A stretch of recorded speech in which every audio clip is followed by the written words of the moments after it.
Alright, so look, welcome back to the channel, and in today's video, we're going to be talking about UFC 307, and with it being just around the corner, I thought I'd take a deeper dive into one of the most highly anticipated matchups on this card.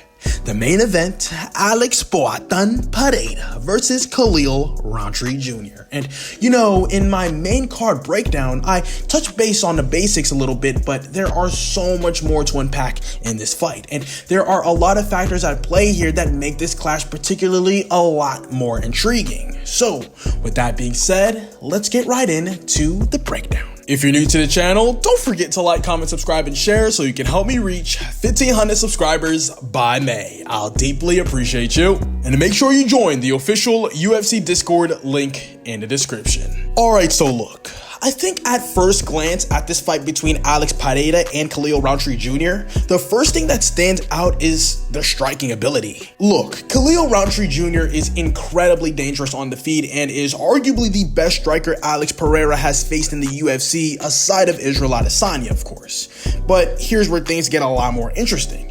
Everything that Khalil Rountree Jr. is able to do, Alex Pereira can do 5 times better. I mean, he's got sharper boxing, he hits significantly harder, and his kicking game is on a different level. And if you're looking at their physical attributes, it is clear as day that Alex Pereira has the clear advantage. He stands at 6'4" with a 79-inch wingspan compared to Khalil Rountree Jr., who stands at 6'1" with a 76-inch wingspan. That extra range will definitely play a huge role in this fight, giving Alex Pereira the ability to control the distance and keep Khalil Rountree at bay. But as always, stats and attributes don't tell the entire story, and as the saying goes, styles make fights, and this fight is all about stylistic matchups. And if Khalil Rountree Jr. doesn't plan on taking this fight to the ground, then he is entirely out of his depth. You're standing toe-to-toe with one of the greatest strikers the sport has ever seen, and that is no easy task. And looking even deeper into their striking styles, it becomes even clear that Alex Pereira is a nightmare matchup for Khalil Rountree. I mean, Khalil is such a hittable fighter. Just look at his fight against Dustin Jacoby, another former Glory kickboxer, mind you. He was getting absolutely lit up like a mug in that fight and was getting absolutely pieced up, and I honestly thought that he should have lost that split decision, no question. And look, here's the thing. Dustin Jacoby doesn't even possess the same kind of knockout ability as Alex Pereira. So if Alex Pereira is landing the same shots that Dustin Jacoby landed on Khalil Rountree, Khalil isn't just getting lit up, he's getting absolutely flatlined, stiffened, I promise. Now I'm gonna be 1,000 with y'all. I think people overrate Khalil Rountree's power. Like, let's be real, who has this motherfucker finished that was top tier? He took on Anthony Smith, who was on a week's notice, and he took him into the 3rd round. And I mean, yeah, he made him do the chicken dance or whatever, but Anthony Smith is beyond mid. Yeah, he finished Chris Dawkins and Carl Robertson, but who?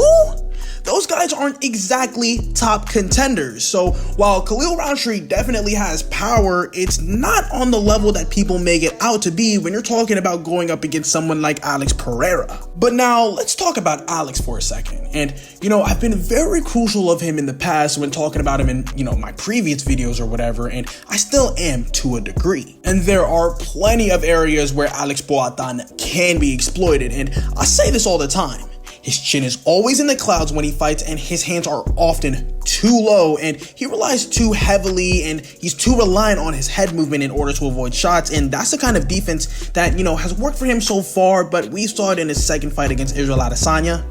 It's not foolproof. Izzy was able to capitalize on those defensive lapses, but he's kind of a special case. That man had 4 tries in order to figure out the puzzle that is Alex Pereira, and it took him that long to do it. Khalil Rountree will not have that luxury. Now, when it comes to this specific fight, I see Alex Pereira attacking Khalil early. He's going to chop the legs and condition him with those hard body shots. The idea here is to make Khalil think and to get him reacting to the body and leg attacks. Then, when Khalil's less expecting it, Alex will unleash his signature, that fully loaded left hook to the dome piece. And trust me, if Alex lands that left hook, it's fucking Lloyd's L. Now, don't get me wrong. Underdogs win fights all the time, and that's kind of one of the reasons why we love the sport of mixed martial arts.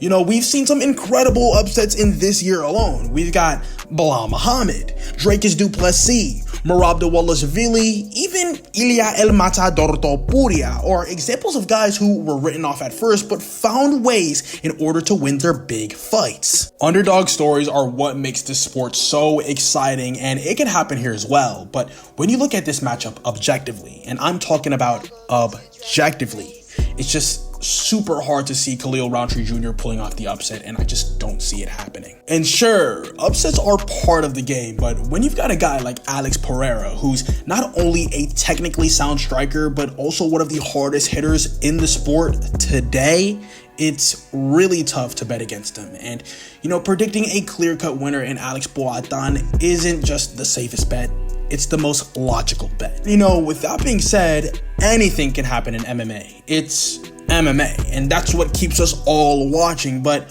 hopefully we get a spectacular fight no matter the outcome. But if I'm calling it right now, I've got Alex Boatan Pereira walking away with the victory win.